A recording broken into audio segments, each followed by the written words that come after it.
600 کے قریب مزارات ہیں صرف پنجاب کے اندر. بہت بڑے بڑے جو ہے وہ گدیاں ہیں، اور ان کے جو گدی نشین ہے وہ انتخابات میں حصہ لیتے ہیں. تو بندہ یہ سوچتا ہے کہ یہ سارے گدی نشین اتنے امیر کیسے ہو گئے، ان کے پاس جو اتنی جائیدادیں آئی ہیں یہ کہاں سے آئی ہیں؟ میں آپ کو بتاتا ہوں یہ کہاں سے آئی ہیں. یہاں کے جو گدی نشین ہیں یہ پہلی بار جنگ آزادی کے مجاہدین کو کچلنے کے لیے ایسٹ انڈیا کمپنی کے دستے راست تھے، اور ان گدی نشینوں نے انگریزوں کے حق میں فتوے دیے اور جنگ کو بغاوت قرار دیا، اور انعام کے طور پر جاگیریں ان کو ملی. اور انہی گدی نشینوں کو انگریزوں نے نوآبادیاتی عہد جو تھا ان کا، اس میں پاور سٹرکچر کے طور پر انہیں استعمال کیا، اور ان کے ذریعے سے اپنے کلچز کو بر صغیر کے اندر مضبوط کیا، اور ان کو بڑے بڑے رقبے دیے، بڑی بڑی جاگیروں سے ان کو نوازا. ابھی یہاں نام لینا تو کسی کا مناسب نہیں ہے، لیکن پھر بھی میں آپ کو اگر کچھ اس کے گلمسز بتاؤں تو سرگودا میں جو شاہ پور کا علاقہ ہے وہاں پہ ایک گدی ہے، اس کو 6000 سے زیادہ ایکڑ زمین جاگیر کے طور پر ملی. اسی طرح اٹک میں ایک گدی ہے، وہاں پہ ان کو 25,000 سے زائد ایکڑ زمین ملی.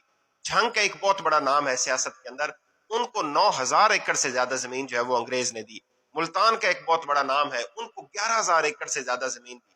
ملتانی کے ایک اور گدی ہے، ان کو 7,000 سے زیادہ ایکڑ زمین دی. اور ایک جلال پور میں ایک بہت بڑی گدی ہے، وہاں پہ بھی پیر صاحب ایک ہیں، تو ان کو 34,000 ایکڑ سے زیادہ جو ہے وہ زمین ان کو دی گئی. گیلانی ہے، ادھر ادھر، آپ جس طرف دیکھیں گے آپ کو پتہ چلے گا کہ اور دی کیوں؟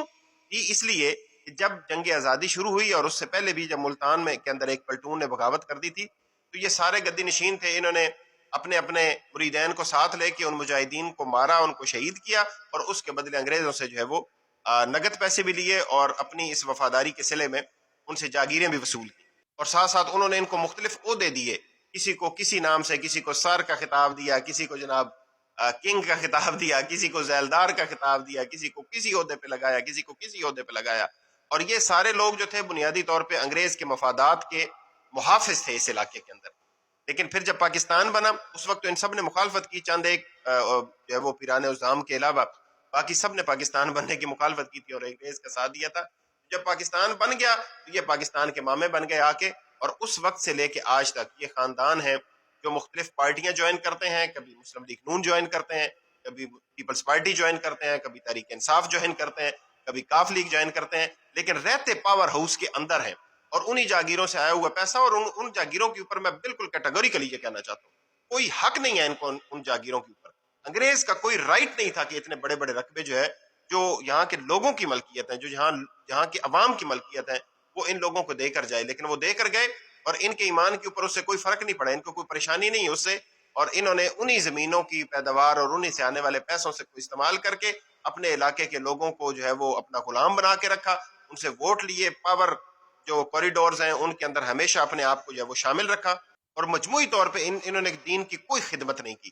علامہ اقبال کی ایک بڑی پیاری نظم ہے جو آپ نے سنی بھی ہوگی، جس کا پہلا شعر ہے یہ: اٹھو میری دنیا کے غریبوں کو جگا دو، کاخ عمر آ کے در و دیوار ہلا دو، گرماؤ غلاموں کو لہو سوز یقین سے، کنجشک فرومایا کو شاہین سے لڑا دو.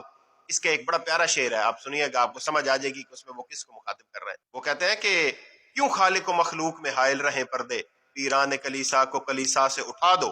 تو یہ پیران کلیسا بنے ہوئے ہیں، اللہ اور بندے کے درمیان آ کر بیٹھے ہوئے ہیں، ان کے پاس کوئی رائٹ نہیں ہے. اور میں اس میں خصوصی طور پہ یہ کہنا چاہوں گا ان لوگوں سے کہ جو اللہ تعالیٰ سے ان کے ذریعے سے رابطہ کرنا چاہتے ہیں، میں آپ کو بتانا چاہتا ہوں کہ قرآن یہ کہتا ہے کہ اللہ تعالیٰ شاہراہ کے قریب ہے. آپ خود بھی بات کریں، آپ کو کسی واسطے کی ضرورت نہیں ہے اللہ تعالیٰ تک پہنچنے کے لیے. یہ لوگ اسلام اور پاکستان کے اگر وفادار ہوتے تو ان کی تاریخ میں غداری نہ لکھی ہوتی، ان کی تاریخ میں انگریزوں کی طرف سے دی ہوئی جاگیریں اور مرات نہ لکھی.